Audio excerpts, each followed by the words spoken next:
A dúvida é o princípio da sabedoria, diria um grego muito famoso, que é o Aristóteles. Se é verdade que a dúvida é o princípio da sabedoria, bora tirar todas as nossas dúvidas no Preflix de hoje sobre a Grécia Antiga, a diversidade e amor à sabedoria. Eu sou a Priscila Marra, sou professora e mestre em História, e no nosso Preflix de hoje eu vou falar um pouquinho, um resumo, um apanhadão sobre a Grécia Antiga. Se a dúvida é o princípio da sabedoria, meus amigos, eu espero que vocês tenham muitas dúvidas e que ao tê-las, vocês escrevam para mim aqui no chat, nos comentários.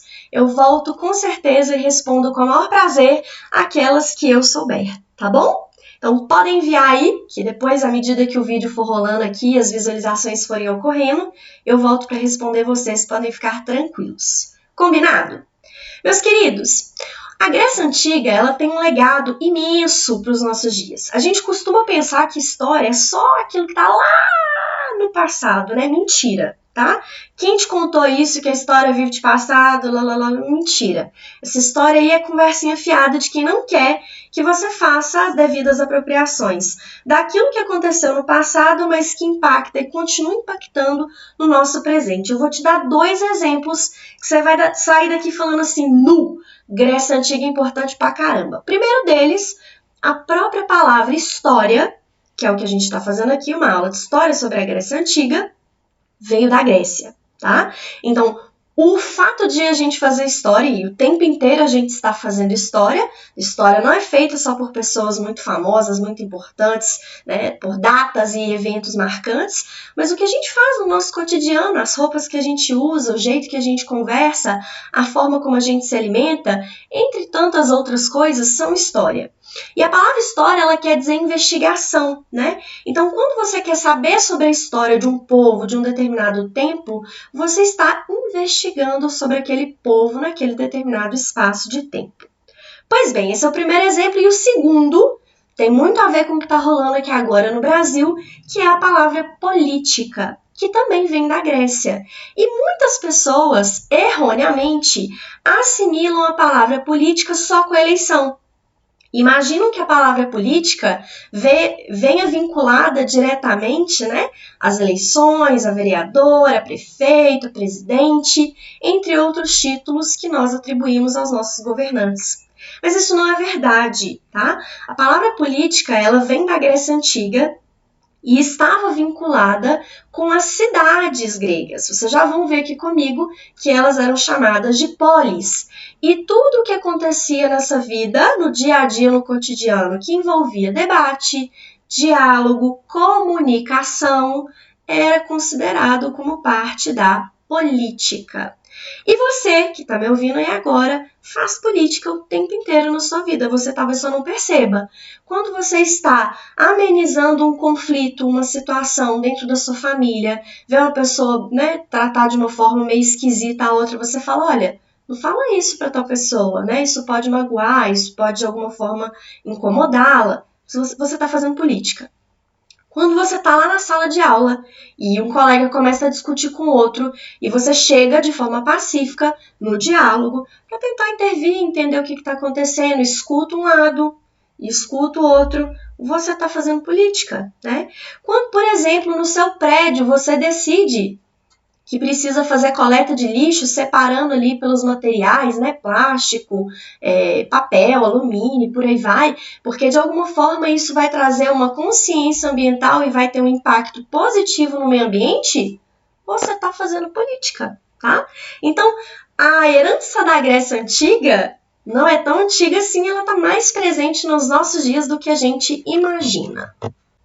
Bom, então seguimos aí com a definição dessa Grécia Antiga, né? O que ela traz para nós aí, tá bom? Primeiro de tudo, pessoal, vocês têm que entender que quando a gente fala a Grécia Antiga, é um jeito que nós historiadores demos de nomear um tempo, um período, né, nesse território da Grécia, mas que não necessariamente é a única possibilidade, tá bom? Por que eu tô falando isso? Porque vocês vão ver aqui comigo. Alguns autores consideram, né, dentro desses 2 milênios antes de Cristo, um período um pouco mais tardio, um período um pouco menos tardio. Cada um vai adotar ali uma nomenclatura. E a Grécia nunca foi never was. Um território completamente unificado, como outros da história que a gente vai ter oportunidade de estudar aqui no nosso canal, tá bom? Então, a primeira coisa que você precisa saber, a Grécia Antiga foi formada por vários povos, tá? Todo professor de história vai te falar isso, mas é verdade. A primeira característica, pode colocar aí no seu caderno, é a diversidade de povos que contribuíram para formar ali a Grécia. Então, nós vamos ter, eu separei ali alguns exemplos, né? Os eólios, os aqueus, os jônios, os dórios, né? Entre outros, que juntos no mesmo território vão se combinando. Uma hora um tá ali, o outro não tá, outra hora tem dois, tem três. E eles juntos vão se misturar até formar o que a gente conhece como civilização grega. Beleza? Tranquilo?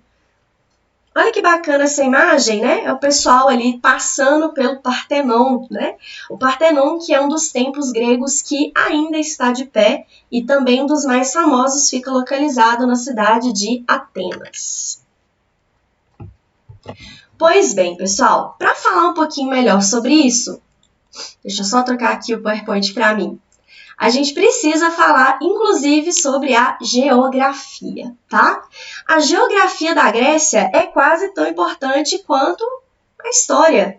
Ah, Priscila, mas eu vim aqui para a tela de história, já estou passando para geografia, não sei se eu amo muito. Mas, pessoal, é muito importante que vocês entendam. Eu tive uma professora na faculdade que ela falava muito que a Grécia, na verdade, eram as Grécias. A primeira vez que ela falou isso, eu falei, buguei, não entendi nada, minha filha, como assim? Explica isso direito. É que ela foi mostrando pra gente, né, não sei se vocês estão pegando aí pelas cores de referência, dá pra gente ver que nós temos ali uma parte, mais ou menos na porção onde hoje é a Itália, tá coloridinha de amarelo. Uma outra parte, já mais próximo do que é a Grécia atual, tá coloridinha de rosa. Um outro pedaço tá coloridinho ali de verde, né? A ilha de Creta tá coloridinha ali de laranja. Essas partes todas, pessoal, compunham o que a gente chama de Grécia Antiga. E como elas eram, primeiro, afastadas, segundo, tinham formas de governo específicas, a gente já vai falar sobre isso. E muitas vezes moeda própria, né? Uma forma cultural de se expressar. Cada uma delas ali foi se localizando geograficamente de uma forma, mas também culturalmente. Então, quando ela dizia pra gente que na verdade eram as Grécias, ela estava querendo dizer isso, né? Na verdade, a Grécia ela não foi unificada e ela era formada por essa quantidade, né, de porções de território. E essas porções de território tinham uma dificuldade imensa para serem unificadas. Por quê? Vamos ver lá. Eu coloquei alguns motivos aí para vocês, tá, galera? Mas são os motivos mais recorrentes. Se vocês estiverem estudando para uma prova, algo do tipo, certamente isso vai cair, tá? Então, a primeira coisa que vocês têm que saber é que a Grécia, ela tinha uma carência de terras férteis. Isso quer dizer que ela tem dificuldade, por exemplo, em produção de agricultura.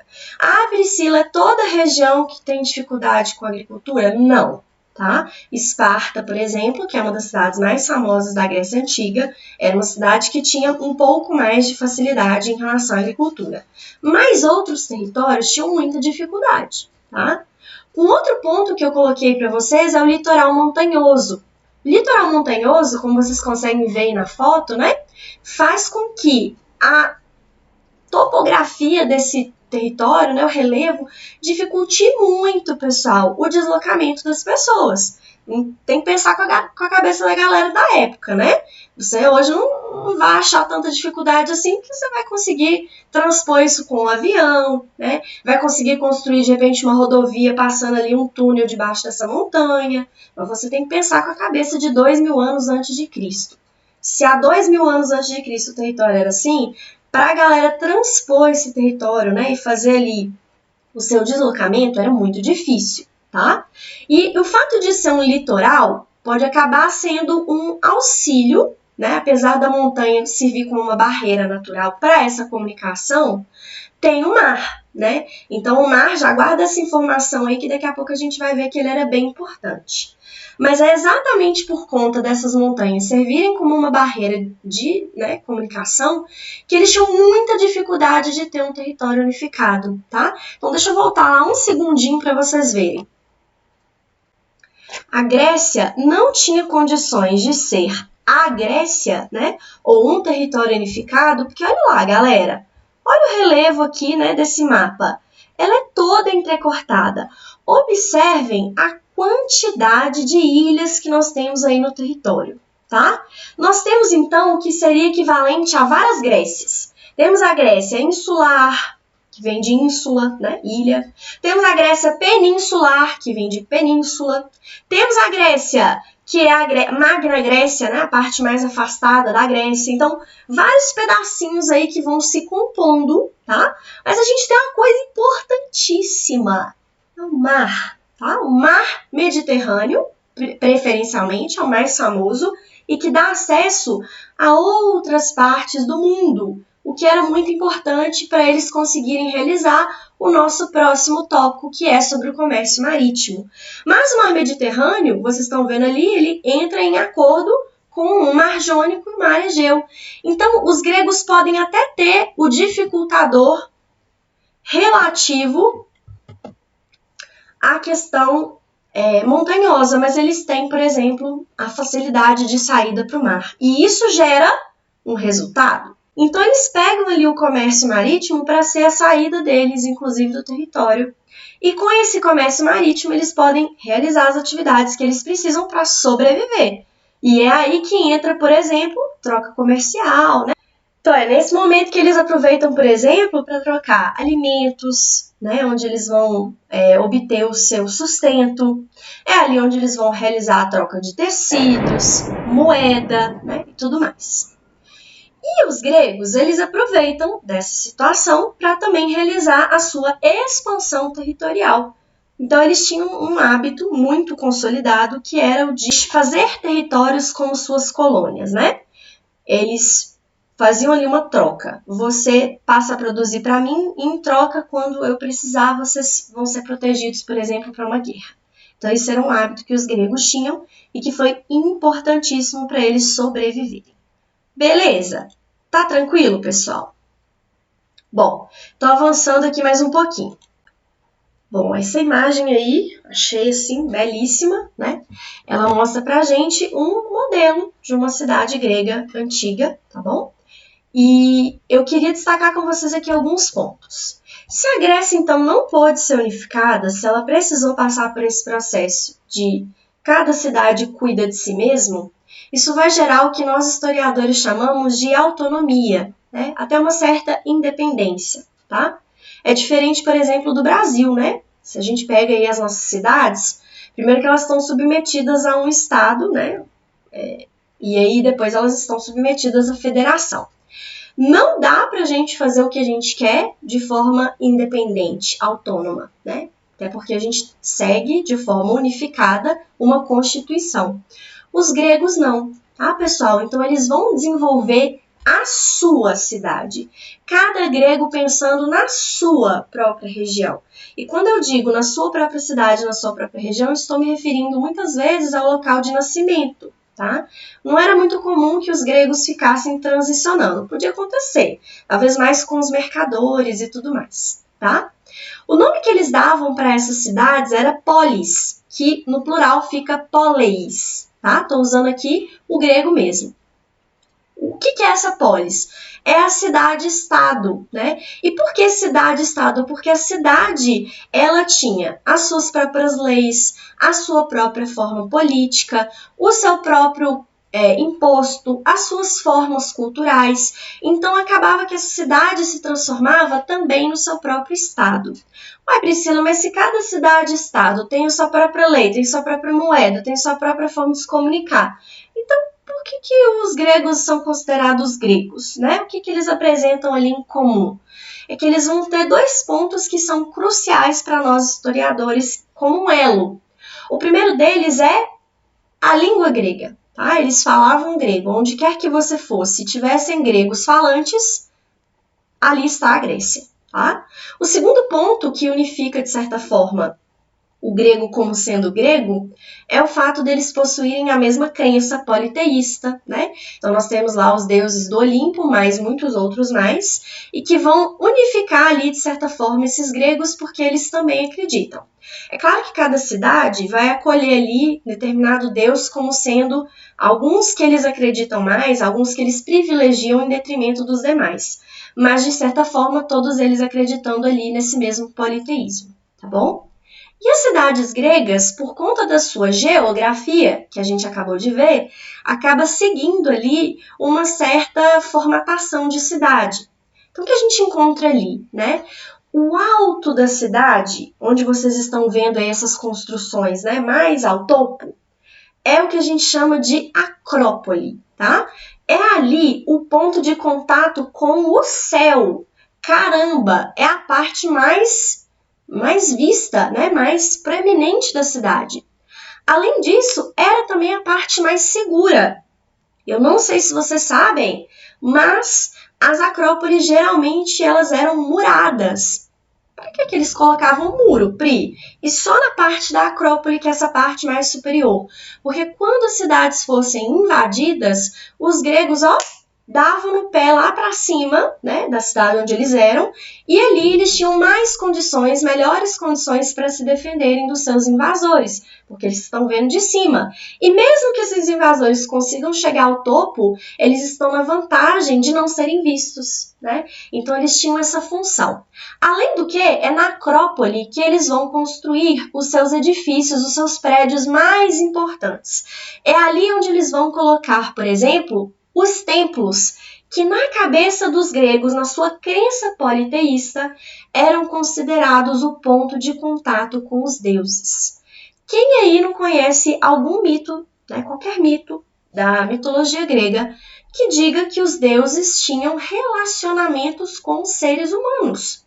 Como é que eles faziam isso vindo aqui na Terra, né? Quer que eu te dê um exemplo? O nosso digníssimo amigo Aquiles, daquele, né, Guerra de Troia, que tem até o filme muito famoso. Então, Aquiles era fruto, né, de uma deusa com um humano, um mortal. E aí eles eram chamados semideuses, né? Então, para ter esse contato, era preciso, por exemplo, que você acolhesse esses deuses ali, bem pertinho dos seres humanos. Segunda parte dessa cidade, que é inclusive muito importante, porque ela apresenta para nós a característica de ser o ponto de diálogo desses cidadãos, gravem isso, é a ágora. Tá? É quase a mesma coisa que falar agora, mas é com acento no A, ágora. A ágora era a porção mais baixa ali da cidade, né? Uma das partes mais baixas ali da cidade, e que nós temos ali um espaço que era preferencialmente dedicado para o mercado, para onde eles faziam comércio. E é nessa hora, né, um tá ali falando, você viu o preço da azeitona? Aí o outro fala, realmente está muito cara, né? Porque as coisas hoje em dia não estão fáceis. E aí outro vira e fala, mas se não fosse esse governo que a gente está vivendo, as azeitonas estariam nesse preço.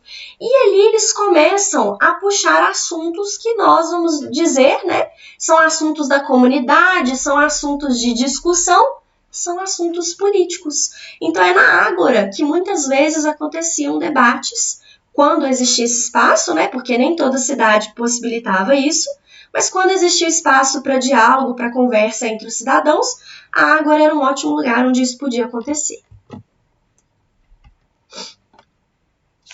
Mudando aqui o meu PowerPoint. Olha que bacana, galera. De um lado eu coloquei características principais de Atenas e do outro eu coloquei características principais de Esparta. Depois, se vocês quiserem, porque como aqui é um resumo do resumo, né? Se vocês quiserem, depois eu faço um vídeo bem detalhado, né? Com o que tem em Atenas e o que tem em Esparta, tá bom? Vou trocar aqui a minha pessoa para o meinho, porque assim vocês conseguem visualizar o esquema que eu fiz. Combinado? Bom, agora acho que vocês já estão me vendo. Então, em Atenas, o que a gente vai observar, né, como principais características, tá? Se quiser já ir comparando ali com Esparta, pode. Em Atenas, vamos começar pela figura da mulher, que aqui está. tá bom? As mulheres de Atenas, inclusive isso é uma música muito famosa, recomendo que vocês escutem prestando atenção na letra. Essa música vai falar um pouquinho sobre a ausência de direitos que as mulheres atenienses tinham. Infelizmente, as mulheres em Atenas não eram vistas com igualdade em relação aos homens, tá bom? Na verdade, a mulher tem uma fala muito famosa, agora eu não vou lembrar se é do Platão, eu acho que é dele, Platão ou Aristóteles, que diziam que as mulheres em Atenas elas só eram vistas a partir do seu casamento e não do seu nascimento. É como se a mulher quase que não existisse até o momento que ela se torna a esposa de alguém. E o papel dessas mulheres em Atenas vai ficar bastante enfocado, né, nessa questão do matrimônio, de cuidar do lar, de cuidar dos filhos. Não que isso seja ruim, tá bom? Eu penso, inclusive, que até os dias de hoje isso é um ato muito louvável, muito respeitado. Mas, desde que isso seja algo que a mulher queira, né? E não algo que foi imposto para ela, tá bom? Depois disso, nós temos uma outra característica importantíssima, que é a política. Atenas conheceu várias formas de governo, mas a gente sempre destaca a mais famosa delas, né? Que é a democracia. Democracia, Pri, a mesma que a gente tem aqui no Brasil, bem, não é exatamente igual não, tá? Tem algumas diferencinhas, mas a noção, a concepção de democracia foi em Atenas, na Grécia Antiga. E por que eu falei que é tão importante estudar a Grécia Antiga, né? Como que é tão atual? Então, a primeira coisa que você precisa saber, a democracia é um governo mais voltado para o povo. Agora, cuidado, não vai sair achando que todo mundo em Atenas era considerado povo, tá? Infelizmente, em Atenas, eles tinham muitas limitações para essa concepção de povo, e povo eram aquelas pessoas consideradas cidadãs, a saber, homens, né, com uma certa idade. Esses homens tinham que ter uma origem que fosse de pai e mãe atenienses, então eles precisam ali de algumas características para se tornarem cidadãos. A partir desse momento, desse quesito, aí sim eles podem seguir, né, para sua formulação política. Então estão excluídos ali mulheres, escravos, estrangeiros, né? Porque se não é filho de pai e mãe ateniense, já não entra ali nesse debate. Que é realizado muitas vezes na Ágora, lembra? Aquela parte mais baixa da cidade que a gente viu aqui. Um terceiro ponto que entra aí para essa definição de Atenas é a economia. Então, eles não eram tão bons assim na agricultura, mas eles são fortíssimos no comércio marítimo. E isso vai ser muito bom, inclusive para eles alinharem cada vez mais a sua estratégia naval. Eles passam a ser muito bons no mar, não só para vender coisas, para se deslocar, mas também para fazer guerra, tá? O trabalho escravo em Atenas era basicamente baseado em prisioneiros de guerra, né? Pessoas que eles capturavam quando eles faziam algum tipo de guerra, traziam ali para o território de Atenas e colocavam eles para trabalhar como escravos. Era graças aos escravos que os cidadãos não escravos podiam exercer a sua cidadania, fazendo ali, né, o dia a dia da democracia. Por quê, Pri? O que tem a ver? Os escravos, pessoal, ocupavam as funções, o trabalho que esses cidadãos livres ocupariam se eles não tivessem os escravos, tá? E, por fim, um ponto importante é sobre a educação. É quando eles vão utilizar ali para formar esses cidadãos. Então, eles se preocupavam muito com uma boa oratória, essa pessoa tem que saber falar bem, falar pausadamente, falar com vigor, e falar em público, porque os debates da democracia aconteciam em praça aberta. Então, para eles conseguirem expor seus argumentos, quanto mais bem educados no sentido de saber falar bem, melhor era para eles conseguirem expor suas ideias. Tranquilão? Partiu comparar ali com o que a gente tinha em Esparta. Bom, então o resumo do resumo para Esparta é: as mulheres em Esparta possuíam alguns direitos. É igualzinho aos homens? Não, tá? O que vocês têm que entender é que essa concepção de igualdade, ela inclusive é muito recente, né, pessoal? Nem Grécia, nem Roma, nenhuma cidadania ali da região da antiguidade conseguiu plenitude para essas mulheres. Mas aqui a gente observa, por exemplo, que as mulheres espartanas tinham alguma vez Por exemplo, elas podiam possuir terras. Olha que legal! As propriedades podiam ficar ali no nome delas, né? Até porque, muitas vezes, os maridos iam para as guerras e elas vão ficar ali. Se eles morrem, elas vão ficar sem a propriedade, né? Não faria sentido.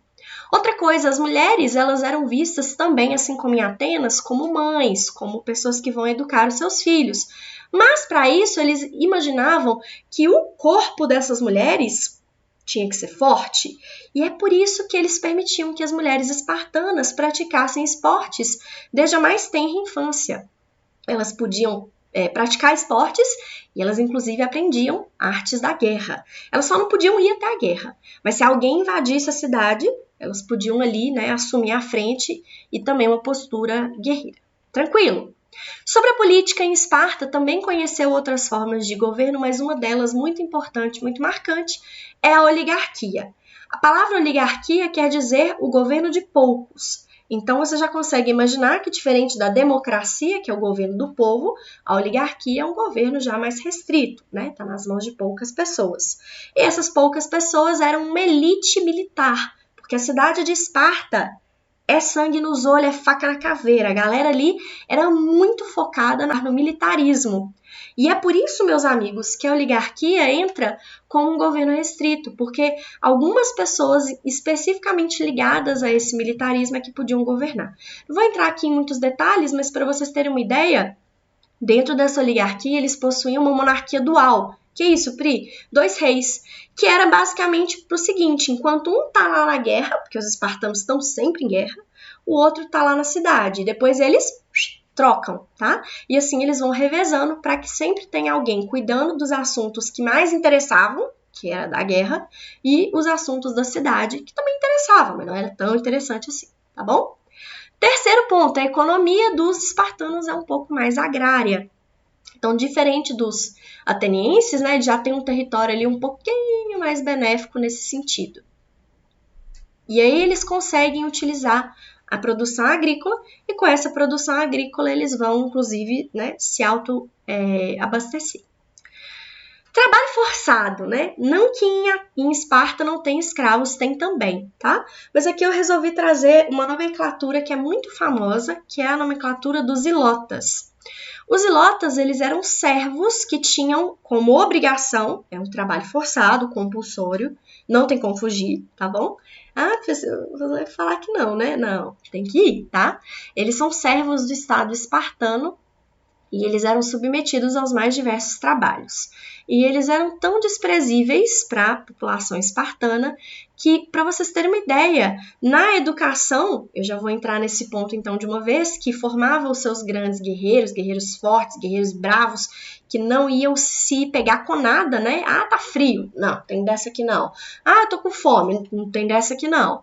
Uma das coisas que os guerreiros faziam quando eles estavam no seu processo de treinamento era ter que matar um ilota, um servo, sem ninguém ver. O problema não era se ele fosse descoberto. Ser descoberto, ele estava ali previsto que ele tinha que matar esse ilota. O problema é que, tendo sido descoberto, queria dizer que ele não era o suficientemente bom, astuto, né, ligeiro. Então, aí sim nós tínhamos um problema na educação desse guerreiro. Olha as ideias da galera, tá bom? Vamos trocar aqui de novo. E aí, amigos, surgem aí os teatros, né? Deixa eu colocar vocês aqui um pouquinho para o lado, um pouquinho para cá. Beleza. Bom, para falar um pouquinho sobre os teatros, eu preciso primeiro contar para vocês, né, que os gregos eles foram os criadores do teatro. O teatro ele nasce como uma invenção grega, se não estou enganada, a partir do século 6 a.C., tá? Por aí. Então já é bem mais para o final, eles já estão quase no período aí de decadência. Mas quando o teatro surge, ele surge nesse formato que vocês estão vendo aí, e ele tem algumas coisas legais para a gente discutir. A primeira delas, amigos, é que os gregos não conseguiam, olha que louco, eles conseguiam várias coisas, mas isso eles não conseguiam fazer muito próximo na cidade. Então, eles faziam em regiões mais afastadas, aproveitando territórios que tivessem uma inclinação, tá? Onde eles iam ali construir as suas escadarias, para que no centro eles conseguissem ver a peça que estaria sendo ali encenada. Percebam vocês que não tem cenário, né? E não é porque tá antigo não, é porque não tinha mesmo, tá? E o que eles têm ali? Microfone, Priscila? Não. Eles têm efeitos técnicos especiais? Não. Eles têm luzes de efeito incríveis e maravilhosas para todo mundo poder enxergar o que está acontecendo? Também não. Então, eles precisam da criatividade, né? E o que eles fizeram de forma muito criativa? Primeiro, a criação dos gêneros de teatro, que existem com algumas adaptações até os dias de hoje, né? Que são a tragédia, a comédia, o próprio drama, tá bom? E quando fala tragédia e comédia, muita gente fica na cabeça que a tragédia era só coisa horrível e que a comédia era, nossa, a gente vai morrer de rir, vai ser engraçado demais. Não, tá? A tragédia, ela geralmente estava ligada a coisas mais mitológicas e tal, e a comédia já era mais voltada para personalidades humanas. Sabiam disso? Me conta aqui nos comentários, que é curiosa. Bom, outra coisa que eu acho muito legal de contar para vocês é que os teatros, né, eles eram as personalidades que atuavam ali eram somente homens, tá? Só homens podiam participar e eles estavam sempre usando, coloquei aqui no cantinho à esquerda para vocês verem, eles estavam sempre utilizando máscaras, né? Que imagina, eles estão ali num território, às vezes, né, inclinadão, mas que é distante. E se fosse eu, inclusive, que tenho miopia, lascou-se, né? Então, você está tentando enxergar o que está acontecendo ali na arena, né? Ao ar livre, no meio. Mas tá muito difícil porque tá difícil de escutar, tá difícil de visualizar. Então, eles resolveram isso colocando máscaras, né? Olha só que legal, pessoal, as máscaras também são coisas que a gente usa, né, até os dias de hoje. E que expressava ali, né, esboçava os sentimentos desses homens para que as pessoas pudessem visualizar. Tranquilo? Além do teatro,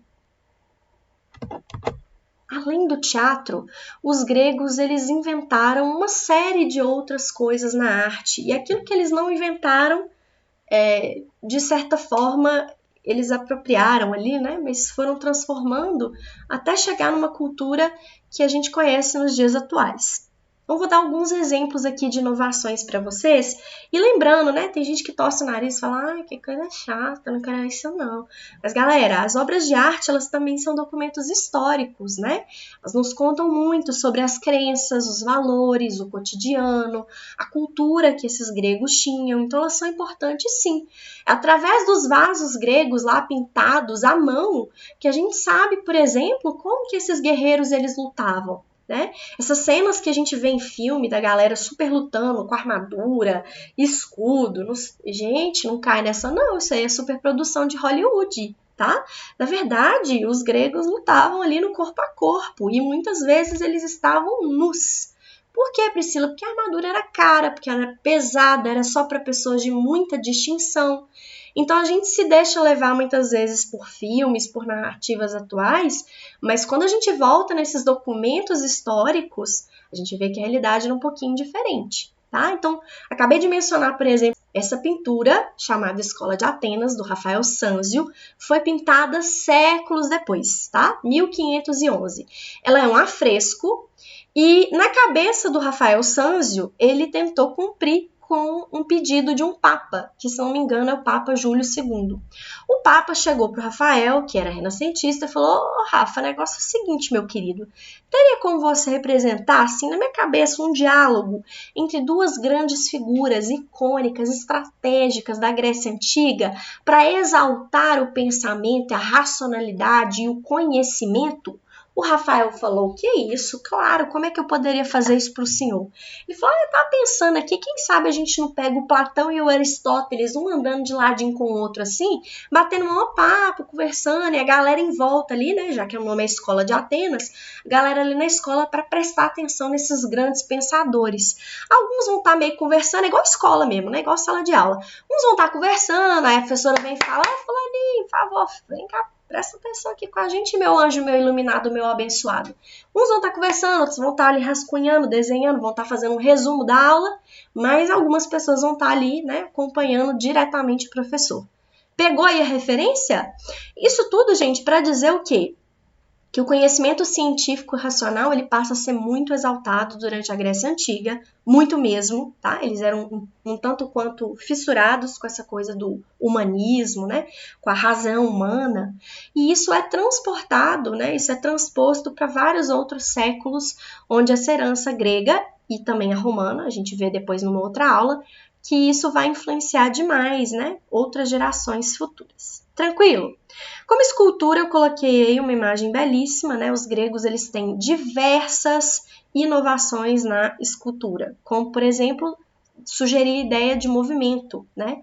Quem nunca viu aquela imagem, por exemplo, do discóbolo, né? Que é um cara que está todo se contorcendo para dar a sensação de que ele está arremessando um disco, que é um esporte também ali dos Jogos Olímpicos, já adiantando um pouco. Tá? Outra inovação muito grande, eles passam a ter novos gêneros, né, novas formas de fazer a literatura, assim como a filosofia, que aparece aqui como algo bem desenvolvido pelos gregos, né? Então, os grandes nomes que a gente tem da filosofia, eles vêm desse período aí da Grécia, tá bom? E como Jogos Olímpicos, né, amigos, vale dizer para vocês que os gregos, eles são, assim, apaixonados, né? Apaixonado, acho que ainda tá pouco, eles são um pouco bitolados. Para vocês terem uma ideia, se eles estivessem, por exemplo, num período de guerra, eles paravam qualquer guerra. Ah, mas era a guerra do momento, a mais importante de todas, qualquer guerra. Eles param para fazer as Olimpíadas, como se nada tivesse acontecendo, tá? Uma coisa bem fair play. Oi, tudo bem? Tudo bom? A galera se cumprimenta na emoção, faz os Jogos Olímpicos, depois eles voltam para o combate, tá? Isso aconteceu algumas vezes. Por que isso, Pri? Porque os Jogos Olímpicos, eles eram sagrados porque eles eram dedicados aos deuses, tá? Então, esses Jogos Olímpicos, eles têm que ser realizados, não tem outra opção, não tem outra chance. Tranquilo? Belezinha? Então, meus amigos, a gente vê aí, né? Essas obras literárias, filosóficas, científicas acabaram prestigiando o conhecimento, valorizando, né, e disseminando mesmo esse conhecimento para o mundo antigo e influenciando, inclusive, na língua. Inclusive, chegando aos nossos dias, a gente viu aqui duas palavras lá no inicinho, que é democracia, política, história, né? E que vão impactar até os dias de hoje a nossa vivência. Tranquilinho? Tá bom, Pri, mas como é que foi que essa belezinha aí chegou ao fim? Brasil! Se tivesse como pegar a personalidade da história e chamar de meu malvado favorito, que nem o Gru, lá do Minions, pronto, desabafei. Tenho um malvado favorito aqui, pessoal, e é o Alexandre Grande, tá bom? Mas antes de chegar no Alexandre Grande, essa belezinha que vocês estão vendo aí, esculpida em mármore e Carrara, vamos falar sobre a Guerra do Peloponeso, tá bom? Quando foi por volta de 431 a.C., as cidades gregas começaram uma guerra que duraria quase 30 anos. Gente, 30 anos é muito, tá? Venho dizer para vocês que isso é uma vida. Pensa bem aí, o que dá para fazer em 30 anos? Gente, 30 anos dá para você estudar, fazer uma faculdade, começar a trabalhar, abrir seu próprio negócio, sei lá, tá? Casar, ter filho, é tempo que, ter cachorro, o que você quiser, é muito tempo. E o que aconteceu, né, para essas cidades começarem a brigar, a Grécia brigando contra ela mesma? Primeiro você tem que lembrar do que eu te falei lá no inicinho, né? Que é o quê? Como o grego ele não se vê parte de uma coisa única, uma coisa toda, ele quer mais é que a cidade dele se dê bem. E as outras, Priscila, que se ferrem? Não é bem assim, mas se as outras estiverem interferindo e sendo uma pedrinha no sapato, aí eles não vão medir esforços para que a sua saia à frente. E foi exatamente isso que aconteceu. Atenas começa a ganhar muito dinheiro, começa a ganhar muita visibilidade. E Esparta começa a observar aquilo e falar, o que está acontecendo aqui, né? E Esparta, galera, começa a envolver algumas cidades em torno dela, porque ela já sabe que vai haver ali uma disputa da hegemonia, ela só não sabe quando nem como. Ligas formadas, né, que são conhecidas como Liga do Peloponeso e Liga de Delos. Também não vou aprofundar aqui, se vocês quiserem, quando eu for fazer essa distinção entre Atenas e Esparta, eu explico melhor. Mas, ligas formadas, eles vão iniciar uma guerra conhecida como Guerra do Peloponeso, tá? Peloponeso, que é a região onde Esparta ficava inserida. E aí essa guerra do Peloponeso vai mais ou menos até 404 a.C. Então, quando eu digo para vocês que são quase 30 anos de guerra, é porque é muita coisa mesmo, tá? Essa guerra, vocês já podem imaginar, uma hora um ganhava, outra hora outro perdia, aí eles iam, negociavam, faziam as pazes. Depois voltava tudo de novo, o outro ganhava, o outro perdia, e fazia... E assim foi. Quando chegou em 404 a.C., Esparta ganhou definitivamente. Mas, ao contrário do que você está imaginando, né, sai comemorando mais do que o Hexa do Brasil, os espartanos não puderam comemorar. E por que eles não puderam comemorar, Pri? Porque eles estavam, assim como qualquer outra cidade grega, arrasados, destruídos, né? A cidade tinha dívidas, e as outras gregas também, tinha destroços, perda de potencial humano, porque essas pessoas tinham morrido, né, ao longo dessas décadas na guerra, além do que eles tinham problemas, né, para reconstruir a sua economia. Eles passam ali uma mensagem para as pessoas de que eles estão no fundo do poço. E uma galera que está ali na Macedônia, como que não quer nada, a Macedônia é vizinha à Grécia, né, eles fazem fronteira ali, vai olhando para aquela situação, vão chegando as mensagens no WhatsApp, o grupo bombando, falando, gente, vocês estão vendo? Esparta ganhou a guerra, mas nem por isso saiu na melhor. Priscila, tem WhatsApp naquela época? Claro que não, você só está visualizando aqui comigo para entender que essas notícias iam chegando. Claro, né, galera? Por mensageiros, né? Uma coisa bem diferente do que a gente tem hoje, com muito mais tempo, né? Muito menos veloz do que é nos dias de hoje. Mas imagina, né? O rei da Macedônia, Filipe II, ouvindo aquilo ali, falou, vou educar a menina Alexandre. Alexandre era filho dele, Alexandre Magno, para que ele pudesse um dia ser o conquistador da Grécia. Gente, dito e feito. Xandão, como eu carinhosamente chamo Alexandre, o Grande, que é assim que ele fica conhecido, né? Quando o pai dele falece, ele assume o governo da Macedônia e em 10 anos, o cara vai construir um império, tá? Que é o Império Macedônio. Um dos maiores, né, da antiguidade, até ouso dizer que o maior, até que formassem, por exemplo, outros impérios posteriormente. E quando vem, então, esse domínio macedônio, né, ali no finalzinho do século V a.C. e já no século IV a.C., a Grécia é totalmente esfacelada, porque ela passa a ser composta, ela passa a fazer parte do domínio macedônio. Beleza, tranquilo. Depois que o domínio macedônio finaliza e vem outras galeras que vão começar a tomar porções do território, mas você já está imaginando que quem vai levar melhor nessa história toda são os romanos, que é um capítulo para um outro dia, uma outra aula. E aí, meus amigos, para a gente finalizar, né? Naquela alegria, naquela beleza, eu peguei uma questão do Enem, para vocês verem como é que isso cai, tá? A temática de antiguidade como um todo não é uma das mais abordadas, mas está lá no edital que eles podem cobrar, então pode acontecer. E já aconteceu algumas vezes, beleza? Eu peguei uma questão do Enem de 2015, ó, tranquilinha demais, que com o conteúdo que a gente viu aqui hoje vocês são capazes de resolver, tá bom? Era a questão 28 do Caderno Azul de 2015. Então ela diz assim, ó, o que implica o sistema da polis é uma extraordinária preeminência da palavra sobre todos os outros instrumentos do poder. A palavra constitui o debate contraditório, a discussão, a argumentação e a polêmica. Torna-se a regra do jogo intelectual, assim como do jogo político. Tá vendo aí, né? Como que eles davam importância para essa coisa do debate, da discussão, da argumentação, né? Claro que quanto mais preparado você estivesse para isso, tanto melhor. E esse sistema da polis, como a gente viu, levava muitas vezes a uma divisão mesmo, né?